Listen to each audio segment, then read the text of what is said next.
Сәлем достар, сіздермен Арайдың асханасы үй жағдайында сәбізден корейский салат жасаймыз. Мен әрдайым осы рецепт бойынша жасаймын. Ең алдымен бізге керегі чеснок, яғни сарымсақ, сәбіз, одан соң корейский салатқа арналған арнайы дәмдеуіш керек. Алдымен ыдысымызға теркадан сәбіздерімізді өткізіп аламыз. Мінекей осылай ұсақтап өткізіп алдық. Одан соң сарымсағымызды өте ұсақтап майдалап турап шығамыз.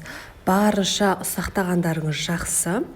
Немесе теркадан өткізсеңіздер де болады. Мен осылай пышақпен өте майдалап турап шықтым. Одан соң дәл сәбізіміздің ортасына саламыз.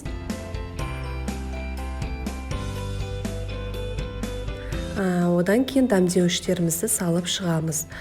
Бұл салатқа тұз қосудың қажеті жоқ, өйткені дәмдеуіштің арасында, яғни құрамында тұз болады.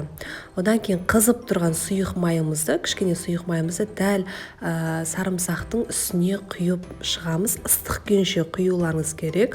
Одан кейін қолымызбен жақсылап езгілеп тұрып араластырып шығамыз.